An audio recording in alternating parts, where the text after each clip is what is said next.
اولیاء کرام ہوں اور قیامت تک کے لیے آنے والے مومنین ہیں،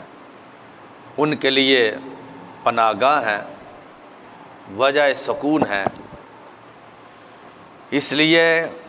کہ رسول پاک صلی اللہ علیہ وسلم کو رب ذوالجلال نے قیامت تک کے لیے نبی بنا کر بھیجا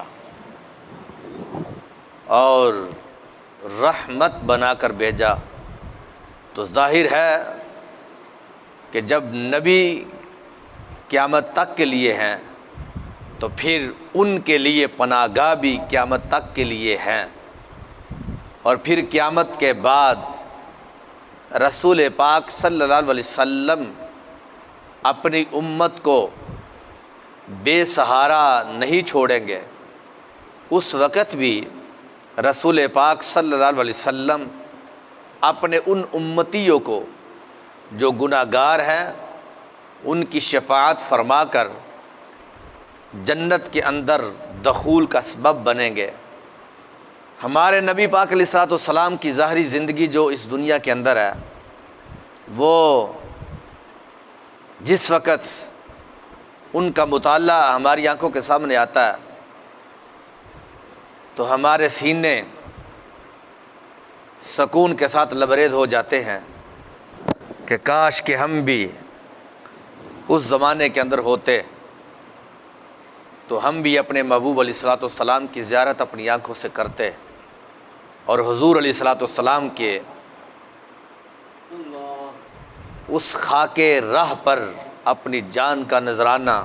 پیش کرتے۔ بہرحال ہمارے لیے یہ بہت بڑی خوش نصیبی ہے کہ اس مالک کے کائنات نے ہمیں اپنے آخری نبی کے امت کے اندر شامل فرما لیا، وگرنہ جو پہلی امتیں گزری ہیں یقیناً ان کے درمیان جو نبی آئے ان کا بڑا مقام تھا، لیکن رسول پاک صلی اللہ علیہ وسلم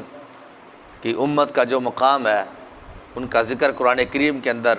ایک مرتبہ نہیں کئی مرتبہ 20 مرتبہ رب ذوالجلال نے یہ بیان کیا، جن میں ایک آیت یہ بھی ہے کنتم خیر امۃ، کہ تم بہترین امت ہو۔ اب جس امت کو بہترین امت قرار دیا جا رہا ہے اور قرار دینے والی ذات وہ میری اور آپ کے تخلیق کی وہ مالک ہے، رب ذوالجلال کی ذات وبرکات ہے، تو یہ بہت بڑی ہماری خوش نصیبی ہے کہ چلو انشاءاللہ قبر کے اندر جا کر تو ہم اپنے آقا علیہ السلام کا دیدار کریں گے، اور کل قیامت والے دن نبی پاک علیہ الصلوۃ والسلام کے دامن رحمت میں امید ہے کہ رب ذوالجلال ہمیں جگہ عطا فرمائے گا۔ اللہ کے پیارے محبوب صلی اللہ تعالی علیہ وآلہ وسلم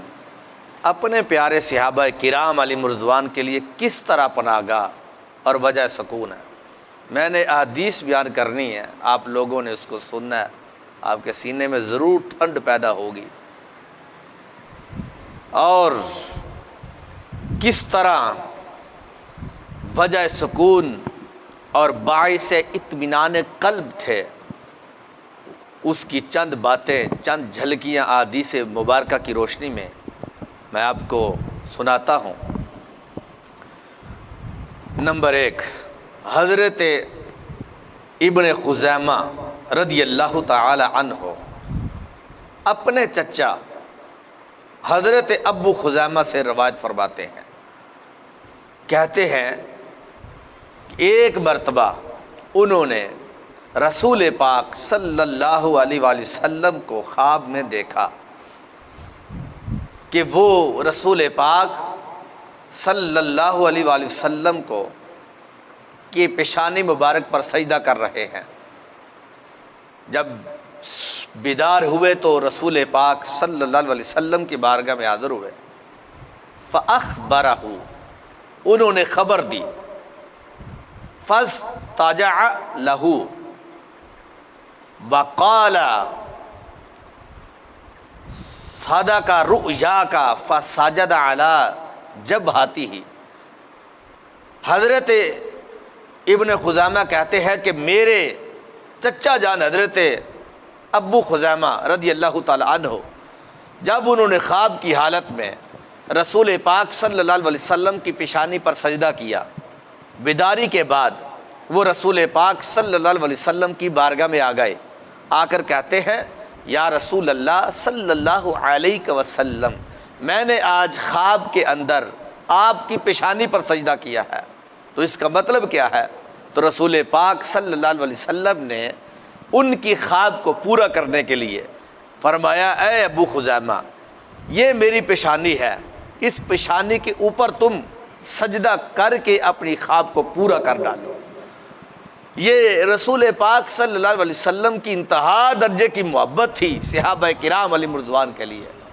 کہ کسی کو پیچھے نہیں چھوڑا، یعنی جو کام انہوں نے حالت خواب میں کیا تھا وہی کام انہوں نے حالت بیداری میں کیا اور رسول پاک صلی اللہ علیہ وسلم نے کروایا، کہ یعنی ایک بہت بڑی بابرکت جگہ تھی۔ یقیناً سجدہ رب کو ہے، اس کے اندر شک نہیں ہے، لیکن چونکہ جس طرح کہ یہ مصلی پہ سجدہ کیا جاتا ہے، جس طرح یہ کسی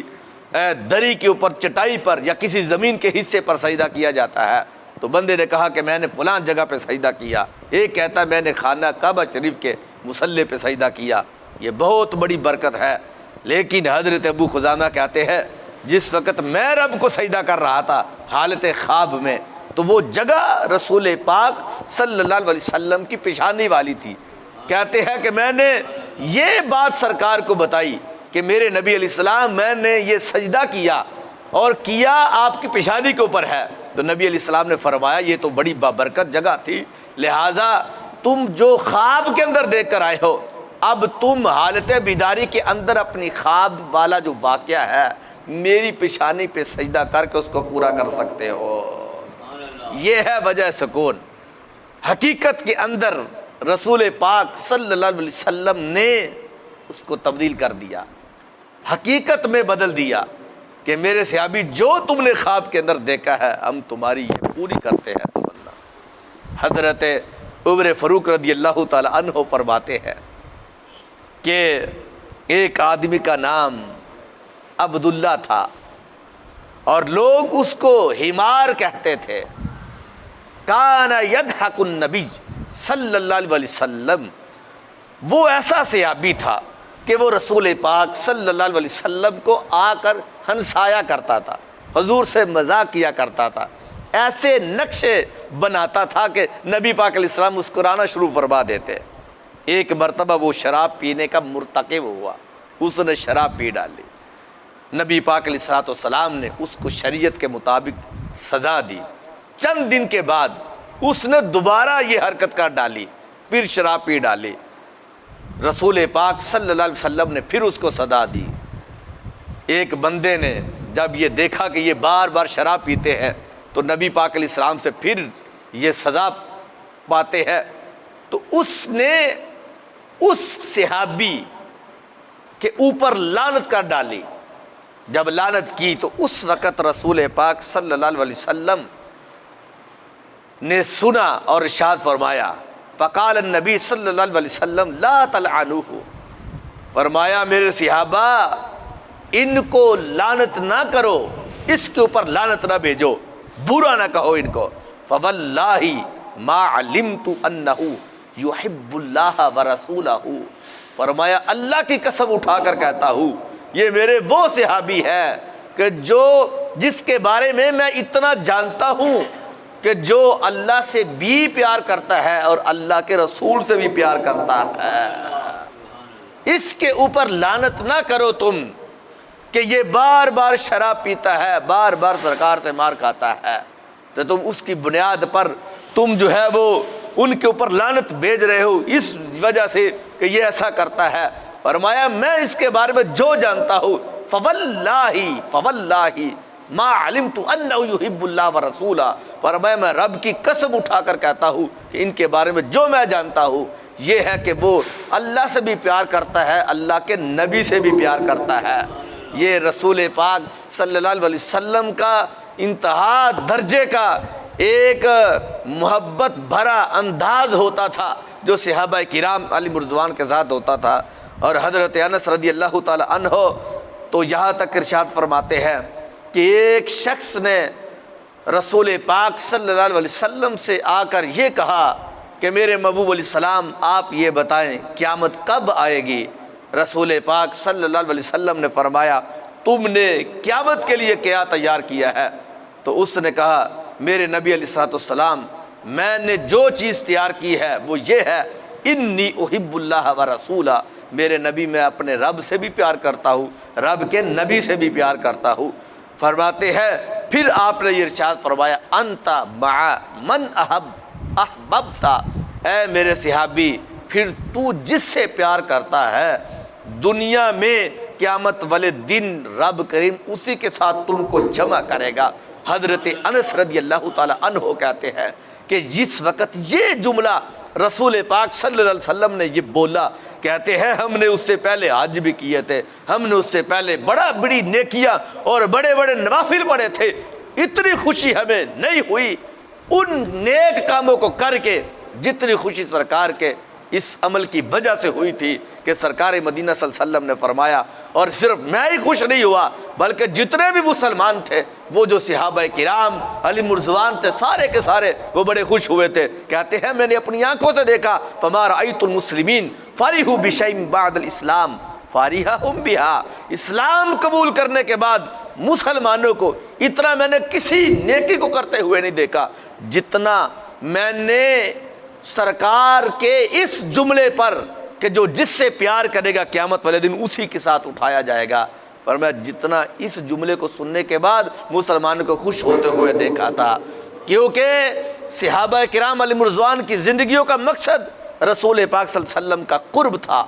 دنیا کے اندر بھی اور قیامت والے دن بھی، اس لیے وہ حج کرتے تھے تو سرکار کی خوشنودی کے لیے، کیونکہ نبی پاک علیہ السلام کی خوشنودی رب کی خوشنودی ہے، حضور کی خوشی رب کی خوشی ہے، وہ زکوٰۃ دیتے تھے تو سرکار کی خوشی کے لیے، وہ نیکیاں، وہ نوافل، وہ نماز تہجد، وہ فرائض، وہ جو کام بھی ہوتا تھا وہ رسول پاک صلی اللہ علیہ وسلم کی خوشی کے لیے کرتے تھے۔ تو جس وقت سرکار نے یہ جملہ بولا کہ میرے صحابہ جو جس سے پیار کرے گا قیامت والے دن وہ اسی کے ساتھ جمع ہوگا، صحابہ کہتے ہیں ہم یہی بات تو چاہتے تھے۔ اب صحابہ کی زندگیاں تو سرکار کی محبت میں بھری پڑی ہے، وہ لمحہ لمحہ، وہ ذرہ ذرہ، وہ گھنٹوں ہو یا دن ہو یا ہفتے ہو یا وہ مہینے ہو یا وہ صدیاں ہو، جتنی بھی عمر کسی کی تھی وہ اس لحاظ سے پوری زندگی انہوں نے رسول پاک صلی اللہ علیہ وسلم کی محبت کے اندر گزاری تھی، جس بنیاد پر حضرت انس رضی اللہ تعالیٰ عنہ کہتے ہیں کہ میں نے دیکھا ان کو کہ جتنا اس جملے کے اندر وہ خوش ہوئے تھے اتنا میں نے اس کے بعد اسلام لانے کے بعد کبھی خوش نہیں دیکھا تھا۔ حضرت عائشہ صدیقہ رضی اللہ تعالی عنہا بیان کرتی ہے، آپ فرماتی ہیں حضرت زید بن حارثہ رضی اللہ تعالی عنہ، ایمان افروز حدیث ہے، کسی سفر سے مدینہ شریف میں آئے، سفر میں گئے ہوئے تھے پھر مدینہ شریف میں آئے، رسول پاک صلی اللہ علیہ وسلم اس وقت میرے گھر میں تھے، انہوں نے دروازے کو کھٹکھٹایا، رسول پاک صلی اللہ علیہ وسلم دروازہ کھولنے کے لیے تشریف لے گئے، اور ان کے آنے کی خوشی میں کہ میرا زید آیا ہے، زید بن حارثہ آیا ہے، پوری طرح یعنی گھر میں بیٹھے تھے، پوری طرح لباس بھی انہوں نے سیدھا نہ کیا، یعنی رسول پاک صلی اللہ علیہ وسلم نے جس طرح بیٹھے تھے سرکار صلی اللہ علیہ وسلم اسی طرح آپ اٹھ کر دروازے کے اوپر تشریف لے آئے، اور آپ فرماتی ہے کہ بلکہ کپڑے گھسیٹتے ہوئے جا کر نبی پاک علیہ السلام نے دروازے کو کھولا۔ اس کے بعد کیا ہوا؟ واللہ ما رأیتہ عریانا قبلہ ولا بعدہ فاعتنقہ وقبلہ، فرماتے اللہ کی قسم میں نے آپ کو اس طرح مختصر لباس میں نہ اس سے پہلے کبھی دیکھا نہ اس کے بعد دیکھا، کہ حضرت زید بن حارثہ کے دروازے پر آنے کی وجہ سے نبی پاک علیہ السلام ان کی آواز کو سن کر دروازے پر اتنی خوشی خوشی پہنچے، اور مختصر لباس جو تھا میں نے اسی لباس میں رسول پاک صلی اللہ علیہ وسلم کو دیکھا کہ سرکار دروازے پر تشریف لے گئے۔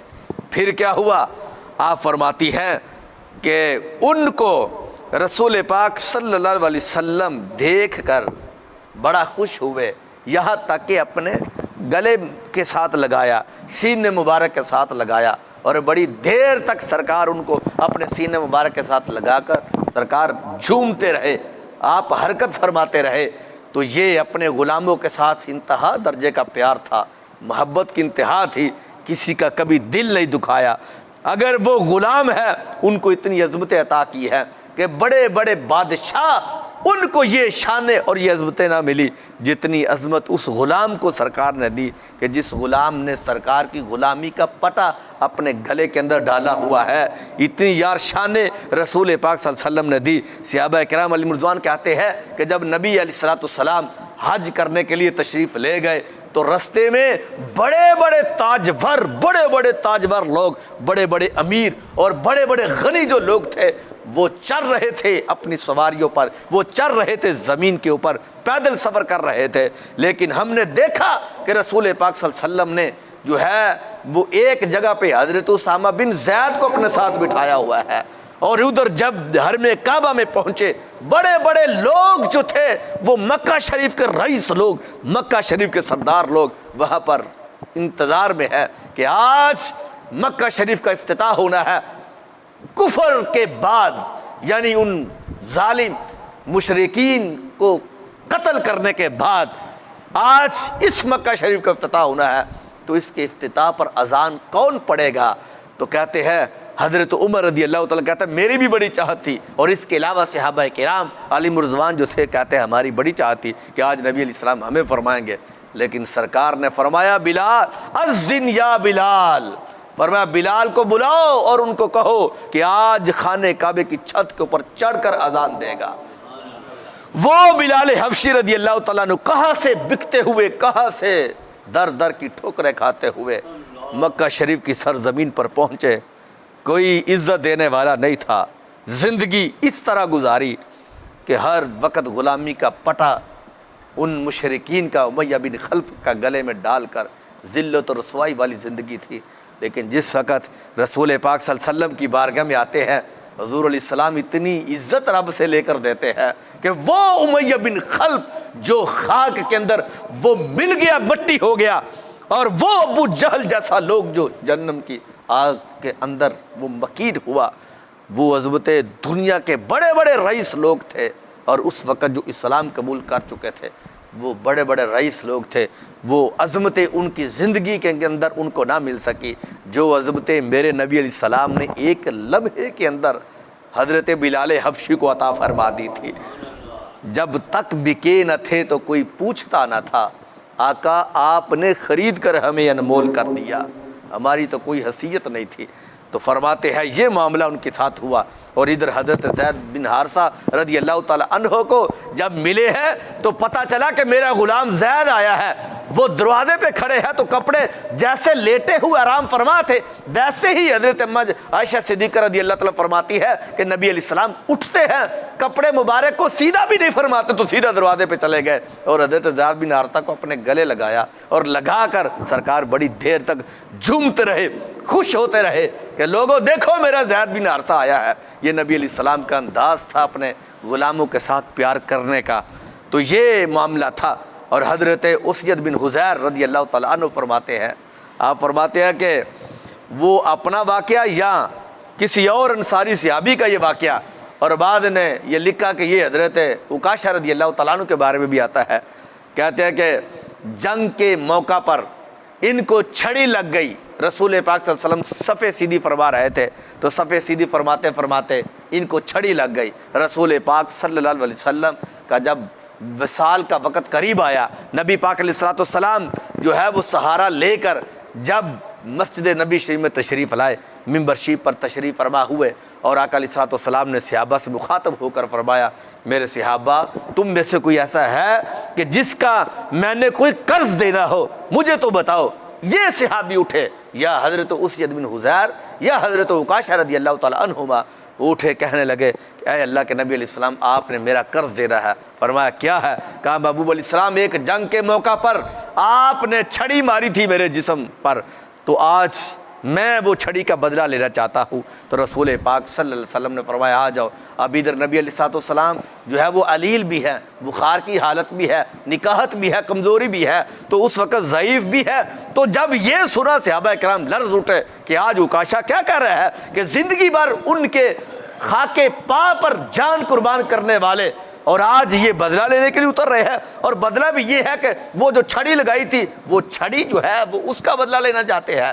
تو کہتے ہیں مختصر یہ ہے کہ حضرت عکاشہ رضی اللہ تعالیٰ عنہ جب رسول پاک صلی اللہ علیہ وسلم کے قریب ہوئے تو آقا علیہ السلام نے فرمایا لے لو، یہ چھڑی ہے، تم بدلہ لے سکتے ہو۔ تو حضرت عکاشہ رضی اللہ تعالیٰ عنہ کہنے لگے محبوب علیہ السلام، جس وقت میرے جو کمر پر چھڑی لگی تھی اس وقت میرے جسم پر کپڑا نہیں تھا، قمیص نہیں تھی، لہٰذا آپ بھی اتنا حصہ جو ہے وہ ظاہر کریں جس جگہ پہ چھڑی لگی تھی۔ اب یہ کمر والی جگہ تھی، جب کپڑا ہٹایا گیا تو حضرت عکاشہ رضی اللہ تعالیٰ عنہ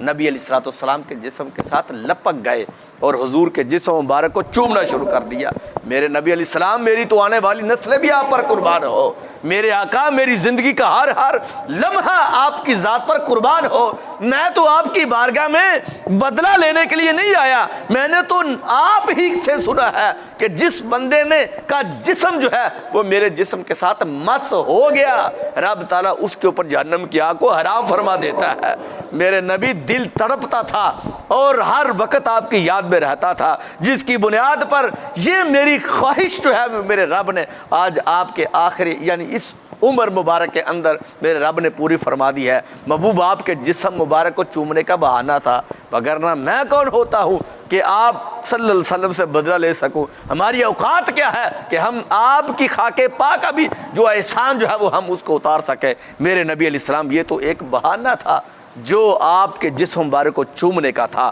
تو یہ حضرت اسید بن حضیر رضی اللہ تعالیٰ عنہ اس بات کو یہ بیان کرتے ہیں۔ اور اس کے بعد حضرت معاذ بن جبل رضی اللہ تعالیٰ عنہ، چونکہ یہ جو آج کا موضوع ہے یہ محض رسول پاک صلی اللہ علیہ وسلم کے جو صحابہ ہیں ان کے ساتھ جو سرکار صلی اللہ علیہ وسلم کا پیار ہے یہ آج اس لحاظ سے ہے، اور باتیں بڑی ایمان کو تازہ کرنے والی ہیں۔ حضرت معاذ بن جبل رضی اللہ تعالیٰ عنہ، یعنی مطلب اس کا یہ ہے کہ کبھی زندگی کے اندر کوئی صحابی سرکار کے ہوتے ہوئے پریشان ہوتا تو میرے نبی علیہ الصلوۃ والسلام اس مسئلے کا حل فرماتے۔ حضرت معاذ بن جبل رضی اللہ تعالیٰ عنہ کے بارے میں یہ واقعہ بھی آتا ہے کہ ایک مرتبہ جمعہ شریف میں لیٹ ہو گئے، نہ پہنچ سکے، تو نبی علیہ السلام پوچھا اے معاذ کدھر گئے تھے؟ کہنے لگے کہ محبوب علیہ السلام ایک یہودی کا قرض دینا تھا، اور وہ یہودی رستے میں مجھے ملا اور اس نے مجھے روک لیا، جس وجہ سے اس نے مجھے جانے نہیں دیا تو میں آج پہنچ نہیں سکا۔ تو میرے نبی علیہ السلام نے فرمایا اے معاذ آج تمہیں میں ایسا وظیفہ دیتا ہوں کہ اس وظیفے کو کر لینا، اگر پہاڑوں کے برابر بھی تمہارا قرض ہوا تو تمہارا قرض تمہارے سر پر نہیں رہے گا۔ محبوب علیہ السلام آپ بتائیں وہ وظیفہ کیا ہے؟ تو نبی علیہ السلام نے فرمایا اللہم اکفنی بحلالک عن حرامک واغننی بفضلک عمن سواک۔ نبی علیہ السلام نے فرمایا یہ وظیفہ تم کر لیا کرو، مغرب کی نماز کے بعد 112 مرتبہ، یا جب بھی تم چلتے پھرتے ہو تو یہ کلمات طیبات پڑھ لیا کرو، تمہارے سر کے اوپر نہ غریبی رہے گی، تمہارے سر پر نہ قرضہ رہے گا۔ تو سرکار مدینہ صلی اللہ علیہ وسلم تو اگر کوئی صحابی اگر ایک منٹ کے لیے کسی لمحے کے لیے نظر نہ آتا تو میرے نبی علیہ الصلوۃ والسلام اس کی خبر گیری فرماتے۔ اور آج بھی چاہے وہ گجرن والا ہو یا پاکستان یا کسی زمین کا کوئی علاقہ ہو، جس جگہ پہ رسول پاک صلی اللہ علیہ وسلم کا کوئی غلام غم زدہ ہو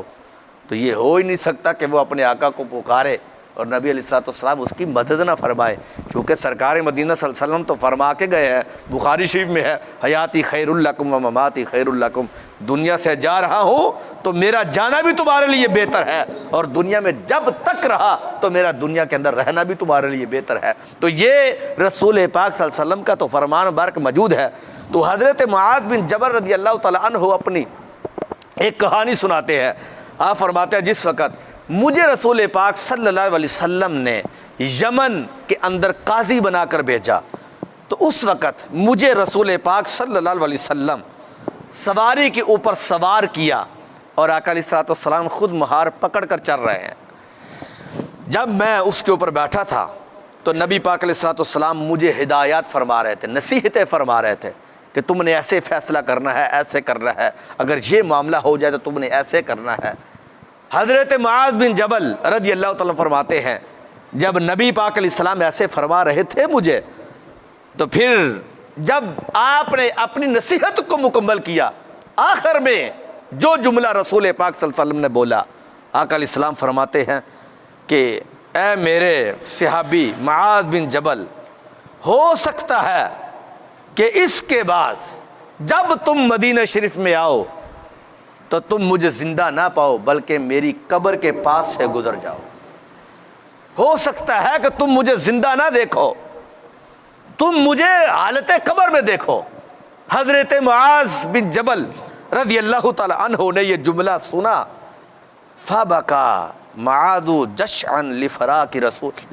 رسول اللہ صلی اللہ علیہ وسلم۔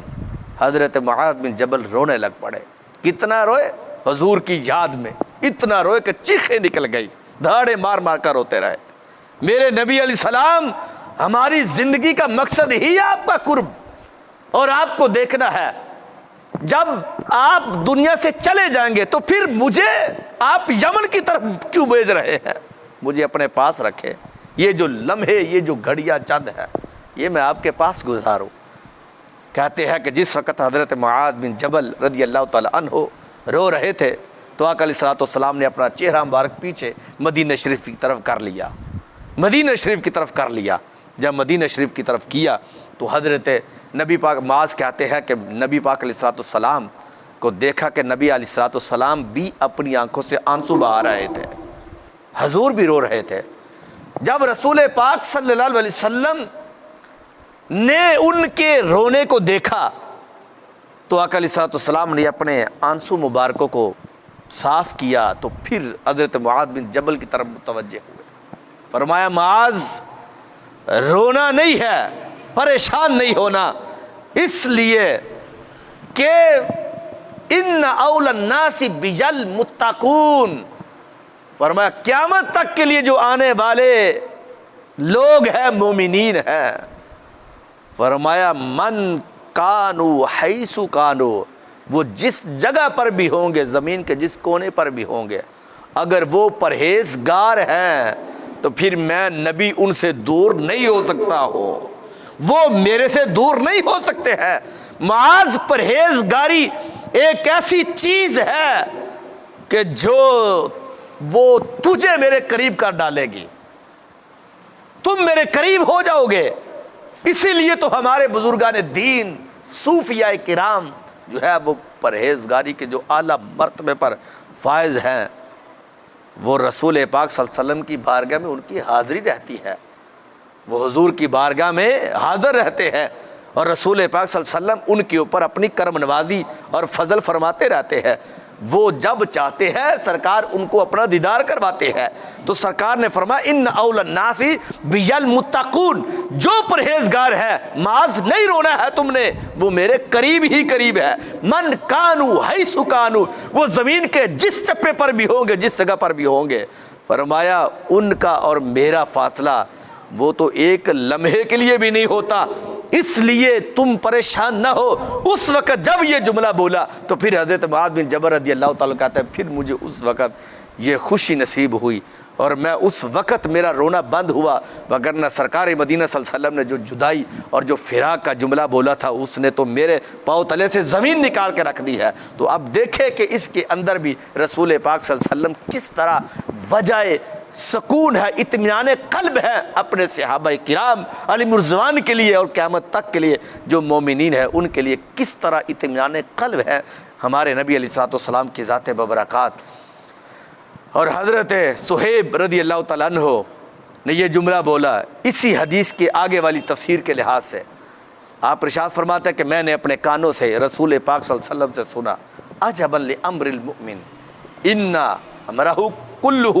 لہو خیر ولیس ذلک لاحد الا للمؤمن۔ نبی علیہ السلام نے فرمایا مومن بھی کیسی عجیب چیز ہے،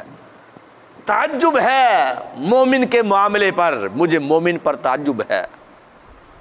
فرمایا وہ کس طرح کہ مومن کا سارا معاملہ خیر ہی خیر ہے، کہ اگر مومن نیکی کرے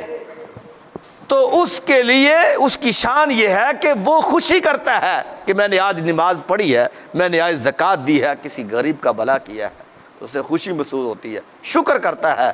سرکار فرماتے ہیں یہ اس کے لیے بہتر ہے۔ اور اگر مومن کے اوپر کوئی تکلیف آ جائے، کوئی مصیبت اس کے اوپر آ گئی، تو پھر وہ کیا کرتا ہے؟ سرکار مدینہ صلی اللہ علیہ وسلم فرماتے ہیں کہ وہ اس کے اوپر صبر کرتا ہے۔ تو اس مومن کا صبر کرنا بھی اس کے لیے بہتر ہے، کہ یعنی جب وہ نیکی کرے تو پھر بھی اس کے لیے خیر ہی خیر ہے، اور اگر اس کے اوپر کوئی تکلیف آ جائے تو پھر وہ صبر کرتا تو اس کے لیے خیر ہی خیر ہے۔ اس لیے رب نے مومن کو ایسا ایک یہ نعمت کے لحاظ سے ایک عمل اور اس کا ایک معاملہ بنایا ہے کہ جب اس کے پاس کوئی تکلیف والی چیز بھی آتی ہے، صبر کرتا تو رب کریم اس کو جنت میں ایک درجہ عطا فرما دیتا ہے۔ اسی طرح حضرت انس رضی اللہ تعالیٰ فرماتے ہیں، اور یہ حدیث پاک بھی ایمان افروز ہے، آپ فرماتے ہیں حضرت انس رضی اللہ تعالیٰ عنہ کہ ایک شخص دیہات سے رسول پاک صلی اللہ علیہ وسلم کی بارگاہ میں حاضر ہوتا، جس کا نام ظاہر بن حرام تھا۔ دیہات سے رسول پاک صلی اللہ علیہ وسلم کی بارگاہ میں جب آتا تو کوئی نہ کوئی تحفہ لے کر نبی پاک علیہ السلام کی بارگاہ میں پیش کر دیتا۔ کوئی تحفہ، کوئی پھل نیا آتا تو پیش کر دیتا، کوئی تحفہ ہوتا تو پیش کر دیتا۔ جب وہ ہدیہ لے کر حضور کی بارگاہ میں آتا اور نبی پاک علیہ السلام بھی اس ہدیے کے بدلے میں اس کو کچھ نہ کچھ عطا فرما دیتے، اور فرماتے صحابہ کرام کی طرف متوجہ ہو کر، فرمایا صحابہ یہ ہمارا دیہاتی دوست ہے اور ہم اس کے شہری دوست ہیں، یہ ہمارا دیہاتی ہے، ہم اس کے شہری دوست ہیں، اور حضور علیہ السلام اس سے پھر بڑی محبت کرتے۔ کیوں؟ اس لیے حضرت انس رضی اللہ تعالیٰ فرماتے ہیں وہ ایسا ایک سیابی تھا سرکار کا، دیہات سے آتا تھا کہ دنیا کے لحاظ سے ان کا چہرہ مبارک ایسا تھا کہ ایسے بندے کے ساتھ عموماً لوگ ٹھہرتے نہیں تھے۔ رنگ کے لحاظ سے سیاہ تھا یا جیسا بھی تھا، لیکن وہ لوگ ان کے ساتھ ٹھہرتے نہیں تھے، یعنی اس طرح کا بندہ۔ لیکن نبی پاک علیہ الصلوۃ والسلام ان سے بڑی محبت فرماتے، بڑی محبت، اور وجہ یہ ہوتی تھی کہ اس سے کوئی ملتا نہیں تھا۔ سرکار فرماتے یار اگر اس سے میں بھی نہیں ملوں گا تو پھر کون ملے گا، اس کے زخم پر مرہم پٹی میں بھی نہیں کروں گا تو پھر کون کرے گا۔ نبی پاک علیہ الصلوۃ والسلام اس سے بڑا پیار فرماتے۔ ایک دن نبی پاک علیہ السلام بازار میں جا رہے، تشریف لے جا رہے تھے، صحابہ کرام علی مرضوان بھی ساتھ تھے، تو اس بندے کو دیکھا کہ وہ کسی دکان سے کوئی چیز خرید رہا ہے، وہی بندہ کہ جس سے لوگ اتنے یعنی پیار نہیں کرتے تھے، چیز خرید رہا۔ نبی پاک علیہ السلام نے اس کو دیکھا تو حضور علیہ الصلوۃ والسلام نے صحابہ کو فرمایا صحابہ چپ رہنا۔ نبی پاک علیہ السلام اس کے پیچھے گئے، اس نے منہ آگے کیا ہوا، آقا علیہ الصلوۃ والسلام پیچھے سے آ کر اس کی آنکھوں کے اوپر اس طرح ہاتھ رکھ لیا۔ تو آپ جانتے ہیں جب ہاتھ رکھا جاتا ہے تو جو سینہ ہوتا ہے وہ آگے والے بندے کے پیچھے والے حصے کے ساتھ لگتا ہے، کمر کے ساتھ لگتا ہے۔ نبی پاک علیہ السلام نے اس طرح ہاتھ رکھے، اس بندے نے، ظاہرہ سرکار کے ہاتھ تھے، ہاتھ ہی ایسے تھے کہ وہ کسی کو یعنی وہ کسی کے ساتھ ملتے ہی نہیں تھے۔ اس نے جس طرح جب ہاتھ دیکھے نا، ہاتھوں کی ٹھنڈک، ہاتھوں کی ٹھنڈک، حضرت جابر بن سامورہ سے پوچھے نا، کیا فرماتے ہیں میرے نبی علیہ السلام نے بڑی دیر پہلے انہو مسا خدہ، فرماتے ہیں میرے اس طرح رخساروں کے اوپر ہاتھ رکھا تھا، کہتے ہیں خدا کی قسم اٹھاتا ہوں آج تک میں اپنے نبی کے ہاتھوں کی ٹھنڈک کو محسوس کر رہا ہوں۔ اب جب سرکار نے اس کے اس جگہ پہ ہاتھ رکھے تو اس نے ہاتھوں کو دیکھ کر سمجھ لیا کہ یہ میرے نبی علیہ السلام کے ہاتھ ہیں۔ اس نے پھر سرکار کے ہاتھوں کو زور سے پکڑ لیا، پکڑا تو اپنے اس کمر کو نبی پاک علیہ السلام کے سینے مبارک کے ساتھ رگڑنا شروع کر دیا۔ ظاہرہ کہ سرکار صلی اللہ علیہ وسلم کو ہنسایا کرتا تھا، حضور سے مذاق کرتا تھا، یعنی بڑے بڑے لوگ جو ایسے ہوتے تھے حضور علیہ السلام کے خوف، دبدبے، رعب کی وجہ سے اپنی آنکھوں کو جھکائے ہوئے ہوتے تھے، لیکن کچھ لوگ ایسے بھی ہوتے ہیں، پہلے بادشاہوں کے مسخرے ہوتے تھے نا، وہ بادشاہوں کو ہنسایا کرتے تھے خوش طبعی کے لیے۔ اب یہ سرکار کے صحابی تھے تو وہ نبی پاک علیہ الصلوۃ والسلام کے کو ہنسایا کرتے تھے، اور انہوں نے رگڑنا شروع کر دیا سرکار مدینہ صلی اللہ علیہ وسلم کے سینہ مبارک کے ساتھ۔ تو آقا علیہ الصلوۃ والسلام مسکرا رہے ہیں، یہاں تک کہ نبی پاک علیہ السلام کے دندان مبارک مسکرانے کی وجہ سے نظر آنا شروع ہو گئے۔ اللہ اکبر، مسکرا رہے ہیں، نظر آنا شروع ہو گئے دندان مبارک سرکار مدینہ صلی اللہ علیہ وسلم کے۔ تو آقا علیہ الصلوۃ والسلام نے آگے جملہ کیا بولا؟ جب رگڑنا شروع کیا نا تو آقا علیہ الصلوۃ والسلام نے فرمایا ارسلنی من ھذا، فرمایا، اور ساتھ ساتھ وہ جو صحابی تھے اس نے یہ جملہ بولا، کہتے ارسلنی من ھذا، ساتھ سرکار کو رگڑ بھی رہے ہیں اور ساتھ یہ بھی جملہ بول رہے ہیں، اور بھائی میری آنکھوں کو چھوڑو، تم کون ہو، چھوڑو میری آنکھوں کو، تم کون ہو، لیکن ساتھ رگڑ بھی رہے ہیں کیونکہ پتہ تھا ان کو، اور ساتھ یہ بھی اپنی طرف سے باور کروا رہے ہیں کہ تاکہ مجھے پتہ نہیں ہے کہ مجھے کنہوں نے پکڑا ہوا ہے، کہتے ساتھ چھوڑ رہے ہیں۔ اور پھر کیا ہوا؟ اپنی پشت حضور کے سینے کے ساتھ جب رگڑنا شروع کر دی تو نبی پاک علیہ الصلوۃ والسلام نے آگے جو جملہ بولا، فرمایا وجعل النبی صلی اللہ علیہ وسلم یقول من یشتری العبد، نبی پاک علیہ الصلوۃ والسلام نے فرمایا بھائی کوئی جو اس غلام کو خریدنا چاہے تو وہ مجھ سے خرید سکتا ہے، میں اس غلام کو بیچنے کے لیے تیار ہوں۔ یعنی یہ سرکار کا ازراہ مزاح جملہ کہ جب انہوں نے نبی پاک علیہ السلام کو رگڑنا شروع کیا نا اور ساتھ بولنا شروع کر دیا، کس وجہ سے؟ اس وجہ سے کہ وہ تاکہ سرکار مدینہ صلی اللہ علیہ وسلم، یعنی یہ کہ مجھے نہیں پتا کہ میں نبی پاک علیہ السلام کو رگڑ رہا ہوں آپ کے سینے مبارک کے ساتھ اپنی کمر، تو یہ جملہ بولا کہ چھوڑو بھائی کون ہو تم، تو نبی پاک علیہ السلام نے آگے سے جملہ بولا بھائی بازار والو، تم میں سے کوئی ایسا بندہ ہے جو اس غلام کو خریدنا چاہتا ہو؟ اب جب نبی پاک علیہ السلام نے اس جملے کو بولا تو اس وقت پھر اس صحابی نے آگے سے جواب کیا دیا، فقال یا رسول اللہ صلی اللہ علیہ وسلم اذا واللہ تاجدنی قاصدا، میرے نبی علیہ الصلوۃ والسلام آپ مجھے بیچو گے؟ اس کہنے لگے کہ محبوب مجھے تو کوئی تھوڑی زیادہ قیمت تو زیادہ رہی، مجھے تو کوئی تھوڑی قیمت بھی خریدنے کے لیے تیار نہیں ہے،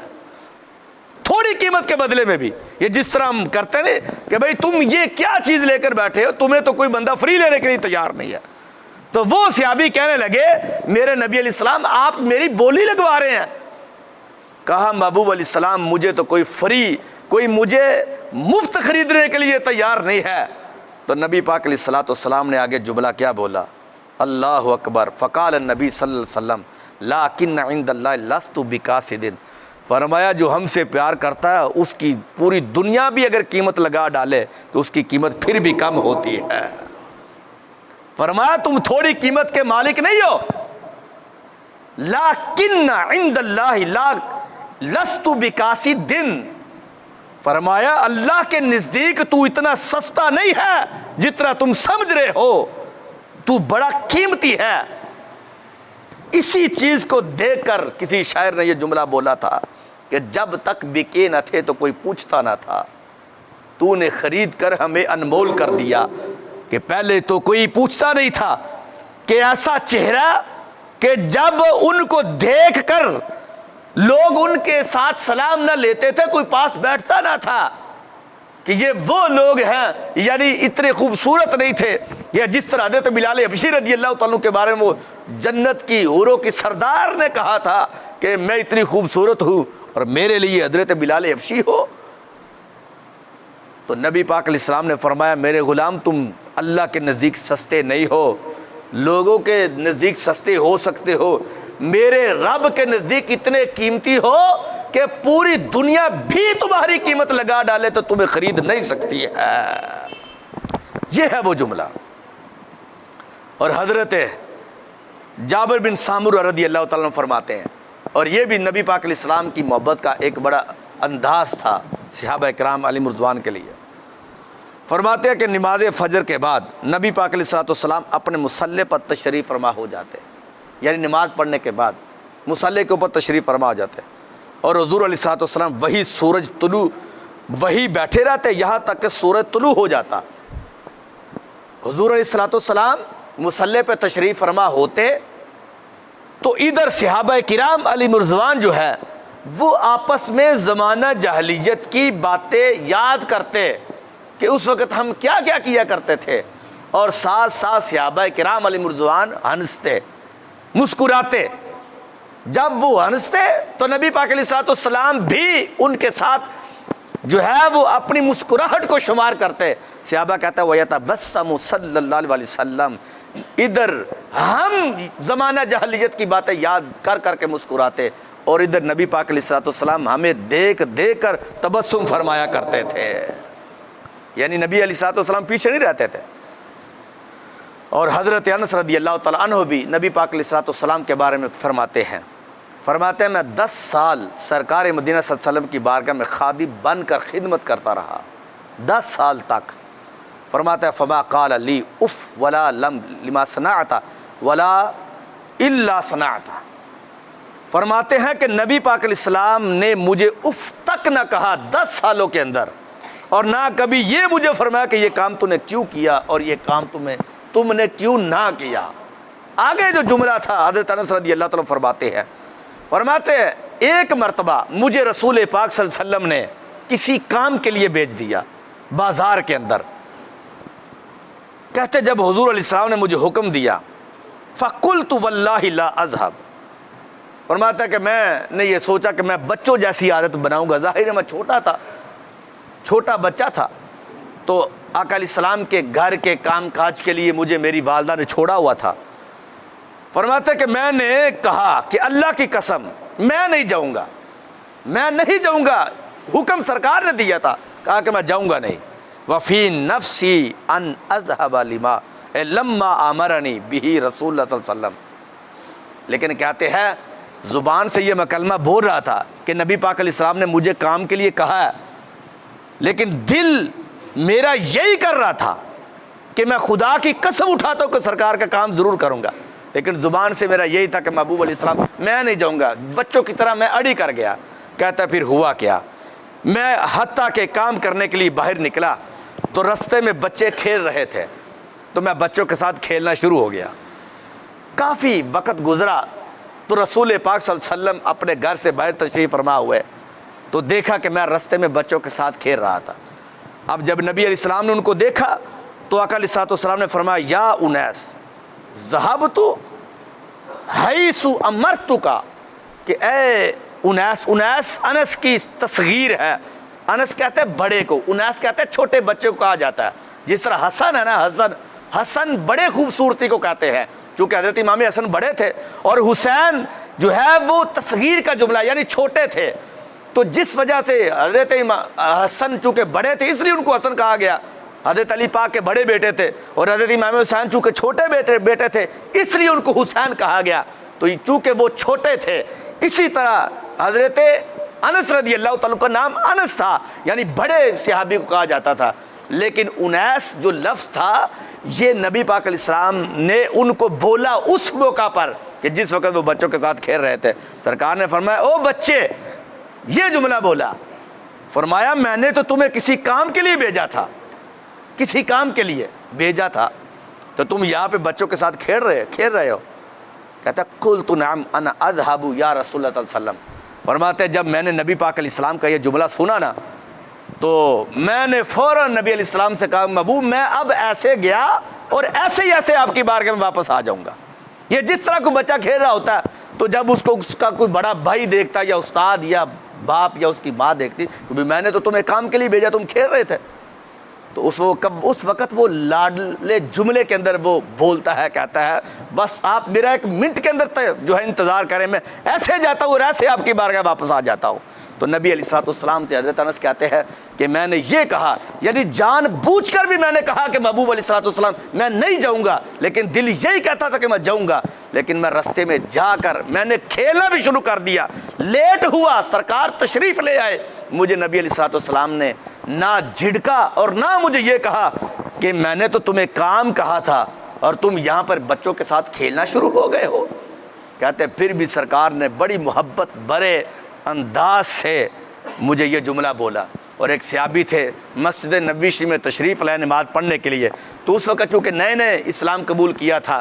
تو انہوں نے نماز کی حالت میں ساتھ والے صحابی کو چھینک آ گئی، تو ساتھ والے وہ صحابی جس نے نیا اسلام قبول کیا تھا تو اس نے کہہ دیا کہ یرحمک اللہ یرحمک اللہ۔ نماز کے بعد جو ساتھ والے صحابی تو انہوں نے نبی علیہ السلام کی بارگاہ میں یہ شکایت عرض کر دی کہ محبوب علیہ السلام آج نماز کی حالت میں اس صحابی رسول نے مجھے میری چھینک کے جواب میں یرحمک اللہ کہا، حالانکہ نماز کی حالت میں تو یرحمک اللہ کہہ نہیں سکتے، کہا تو نماز ٹوٹ جائے گی۔ تو میرے نبی علیہ السلام آج انہوں نے ایسے کہا، تو وہ صحابی کہتے ہیں کہ آج یہ بات گزرے 10 سال ہو گئے ہیں، خدا کی قسم اٹھا کے کہتے ہیں کہ نبی علیہ السلام نے مجھے ایسے پیارے انداز سے سمجھایا کہ آج تک مجھے یہی محسوس ہو رہا ہے کہ جس طرح ابھی سرکار نے مجھے سمجھایا اور میں سن کر اپنے کانوں سے محظوظ ہو رہا ہوں۔ یہ تھا انداز۔ اور بلکہ ایک اور صحابی حضرت انس رضی اللہ تعالیٰ عنہ یہ بیان کرتے ہیں، آخری 2 حدیثیں ہیں، فرماتے ہیں کہ مدینہ شریف کی لونڈیوں میں سے ایک لونڈی تھی، حضور علیہ السلام نے چونکہ ان کو بھی بڑی عزت دی ہے، پہلے ایک وقت تھا کہ ان کو کوئی خشک ٹکڑا دینے کے لیے بھی تیار نہیں ہوتا تھا، سزائے دینی ہوتی تو ان کو دھوپ میں کھڑا کر دیتے، بڑا کچھ ہوتا تھا۔ کہتے ہیں کہ نبی پاک علیہ السلام جب ان کو ان کا کوئی مالک تکلیف دیتا، دکھ دیتا، تو وہ حضور علیہ السلام کی بارگاہ میں آ جاتی، آقا علیہ السلام کو ساتھ لیتی تو مدینہ شریف کی گلیوں میں وہ گھومتی رہتی۔ یعنی وہ لونڈی وہ تھی کہ جب کوئی بندہ اس کے پاس کھڑا ہونا بھی پسند نہ کرتا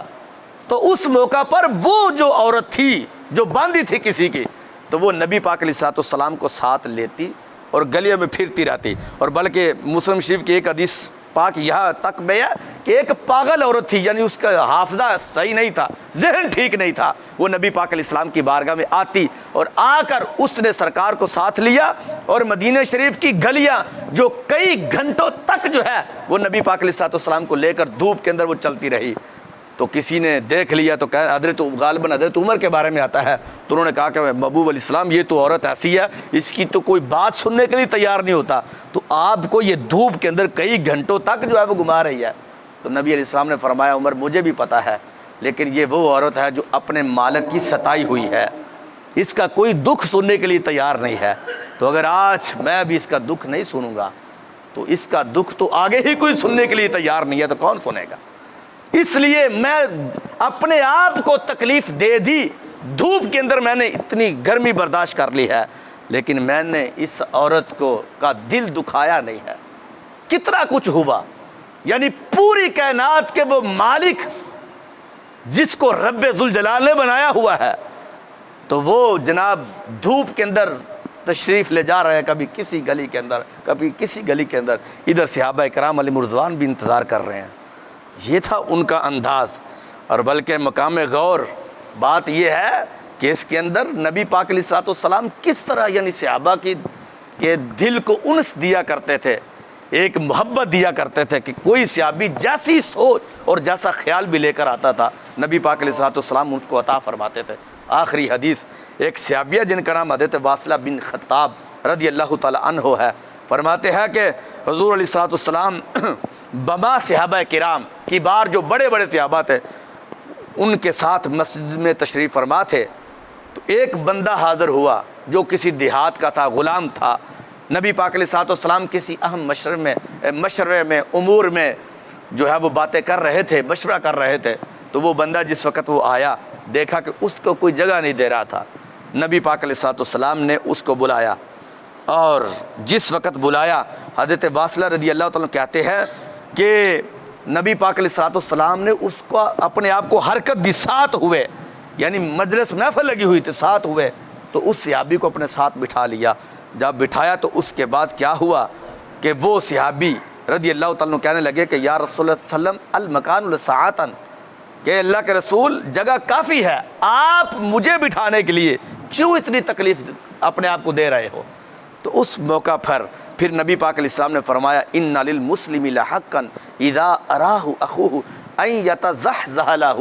نبی پاک علیہ السلام نے فرمایا مسلمان کا یہ حق ہے کہ جب اس کا بھائی اس کو دیکھے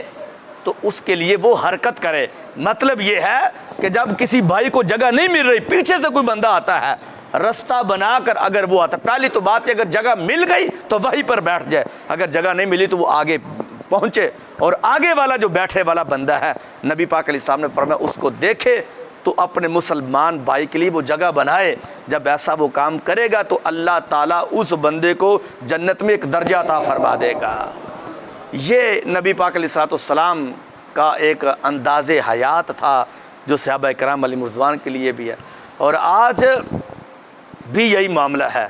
لیکن بات یہ ہے کہ کوئی بندہ صدق دل سے نبی پاک علیہ السلام کو کوئی پکارے تو صحیح، حضور کی بارگاہ میں درود و سلام پڑھے تو صحیح، ایک مرتبہ پڑھے تو صحیح، تو پھر آگے والی باتیں پھر ہیں۔ یہ پہلے وقتوں کے اندر، آج تو یہ سعودیوں کی حکومت ہے، پہلے ایسے ہی ہوتا تھا، آج بھی کئی ایسے معاملات ہوتے ہیں۔ نبی پاک علیہ السلام کا جو گنبد خضرا شریف ہے تو ساتھ پتہ جالی لگی ہوئی ہے، جالی مبارک، تو اس کے اندر لوگ اپنے خط ڈال دیتے تھے۔ یہ ایک بہت بڑے محدث ہے، میرے پاس بھی ان کا یہ پورا خط لکھا ہوا ہے۔ کہتے ہیں میں اپنے گھر سے چلا تھا تو وہاں پر ایک محلے کی عورت تھی، تو اس نے مجھے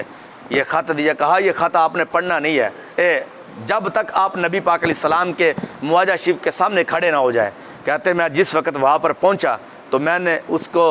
دیکھا، اس خط کو، اس کے اوپر لکھا ہوا تھا کہ یہ خط رسول پاک صلی اللہ علیہ وسلم کی بارگاہ میں بنام، یعنی سرکار کی بارگاہ میں، اور یہ کس کی طرف ہے؟ اور کہا محبوب علیہ السلام آپ کی ایک امتیہ جو آپ کی روحانی بیٹی ہے یہ اس کی طرف سے ہے۔ ایک دکھ کا اظہار کیا کہ یہ تھا کہ میرا بیٹا نہیں ہے، اور اگر بیٹا نہیں ہوتا تو پھر میرے سسرال والے میرے ساتھ ایسا کرتے ہیں، میرے ساتھ اچھا سلوک نہیں ہوتا، تو آپ کرم نوازی فرمائیں، آپ کو رب نے اختیار دیا، اپنے رب کی بارگاہ میں میری سفارش کریں۔ وہ محدث کہتے ہیں کہ میں نے یہ خط پڑھا،